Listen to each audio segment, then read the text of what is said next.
এই ড্রামায় মেয়েটির স্বামী তার পুরো পরিবারকে হত্যা করেছিল, তাই সে প্রতিশোধ নেয়ার জন্য তারই স্বামীর ভাইকে বিয়ে করে। মেয়েটি কি পারবে তার পরিবারের হয়ে তার স্বামীর থেকে বদলা নিতে?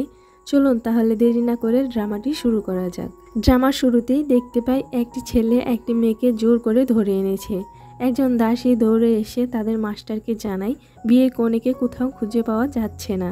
এই কথা শুনে জিয়াও মুরান তাড়াতাড়ি করে তার কনেকে খুঁজতে বেরিয়ে পড়ে।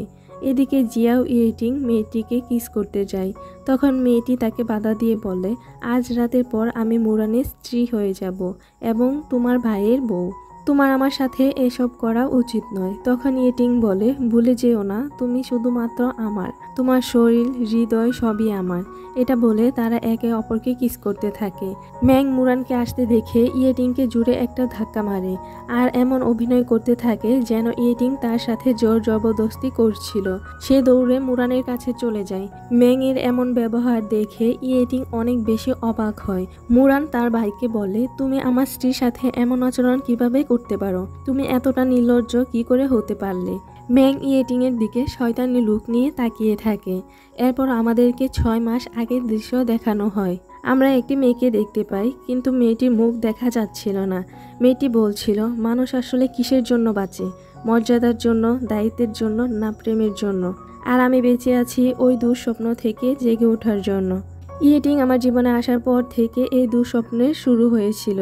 সে শৈশবে আমার সাথে বিবাহ বন্ধনে আবদ্ধ হয়েছিল, কিন্তু সে তার নিজের হাতে আমার পুরো গোষ্ঠীকে ধ্বংস করে ফেলেছে। সে একজন নিষ্ঠুর প্রকৃতির মানুষ, কিন্তু তার সৎ ভাই দয়ালু একজন মানুষ এবং তার খুব কাছের একজন। তাই ইয়েটিং এর কাছাকাছি যাওয়ার জন্য তার সৎ ভাই আমার জন্য সঠিক মাধ্যম। পরে সিনে দেখতে পাই ম্যাং গোসলের জন্য প্রস্তুতি নিচ্ছিল। তখন ওখানে মুরান চলে আসে। ম্যাংকে এভাবে দেখে সে তাড়াতাড়ি করে ঘুরে দাঁড়ায় আর বলে, দুঃখিত, আমি ফুল নিতে এসেছিলাম, কিন্তু ভুলবশত তোমার বাথরুমে চলে এসেছি। এটা বলে মুরান চলে যেতে নেয়, কিন্তু তখনই সে বাইরে তার ভাইয়ের কথা শুনতে পায়। তার ভাই তাকে খুঁজছিল, কারণ তার ভাই তাকে তীর চালানোর প্র্যাকটিস করতে বলেছিল, আর সে তা না করে এখানে চলে এসেছে। সে ভয় পেয়ে ম্যাংয়ের কাছে লুকানোর জায়গা খুঁজতে থাকে। তখন ম্যাং তাকে নিয়ে পানিতে পড়ে যায়। ইয়েটিং রুমে ঢুকে মুরানকে খুঁজতে থাকে। সে খেয়াল করে পানির নিচে কেউ আছে। সে ভাবে মুরান হয়তো এখানে লুকিয়ে আছে, তাই সে দাঁড়িয়ে থাকে। তখন ম্যাং পানির নিচ থেকে উঠে আসে। এটা দেখে সে চলে যেতে নিয়েও আবার দাঁড়িয়ে যায় এবং বলে, তুমি ফুল বিক্রেতা ম্যাং, তাই না? গতকাল ফুলের অর্ডার দিতে আমার লোক পাঠিয়েছিলাম। ম্যাং তখন তাকে গিয়ে সামনের রুমে অপেক্ষা করতে বলে। ইয়েটিং চলে গেলে তারা দুজন পানি থেকে উঠে পড়ে।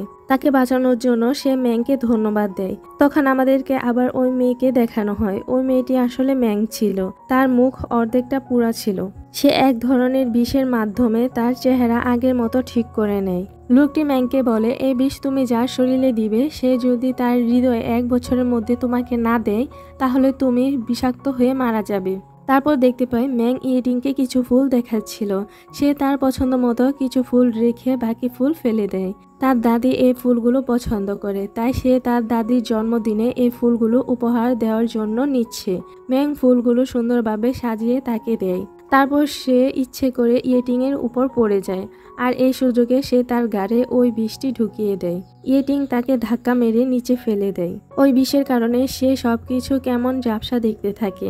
সে একটা ঘোরের মধ্যে চলে যায়। তার ঘোর কেটে গেলে সে তাড়াতাড়ি করে ফুল নিয়ে ওখান থেকে চলে যায়। ম্যাংয়ের দাসী ম্যাংকে জিজ্ঞেস করে, যদি আপনার লক্ষ্য ফার্স্ট ইয়াং মাস্টার হয়, তাহলে আপনি সেকেন্ড ইয়াং মাস্টারকে কেন ফাঁদে ফেলছেন? ম্যাং বলে, আমি ইয়েটিংকে সরাসরি দেখা করতে বললে সে আমাকে সন্দেহ করবে। এছাড়া সে মহিলাদের কাছে যায় না, তাই তার কাছাকাছি যাওয়ার জন্য আমাকে মুরানকেই ব্যবহার করতে হবে। এদিকে ইয়েটিং তার দাদিকে ফুল নিয়ে দিলে সে অনেক রেগে যায়। সে বলে, আমাকে ফুলে বিষ মিশিয়ে দেওয়ার সাহস হয় কি করে তোমার? মুরান তার দাদিকে বুঝায় ইয়েটিং এমন কাজ করবে না, কিন্তু দাদি রেগে তাদেরকে কথা শোনাতে থাকে। তখন দাসী এসে দাদিকে বলে তার সাথে দেখা করতে ম্যাং এসেছে।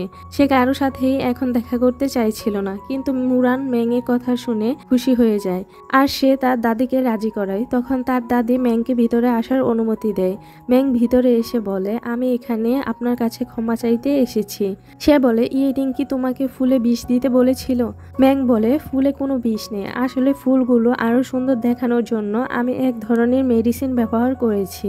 আমার মনে হয় এই মেডিসিনে আপনার অ্যালার্জি আছে। আমি আপনার জন্য এই মলম তৈরি করে এনেছি, এটি লাগালে আপনার অ্যালার্জি চলে যাবে। মুরান মলমটি নিয়ে তার দাদির হাতে লাগিয়ে দেয়। সে তার দাদিকে বলে, সত্যি আপনার হাতের র্যাশ চলে গেছে। তারপর সে তার দাদির কানে কানে কিছু একটা বলে। তখন তার দাদি তাকে অনুমতি দিলে সে ম্যাংকে জেনারেল বাসভবনে ফুলের ব্যবস্থার কাজ করতে বলে। ম্যাং তো এমন একটা সুযোগের অপেক্ষাই করছিল, তাই সে সাথে সাথে তার প্রস্তাবে রাজি হয়ে যায়।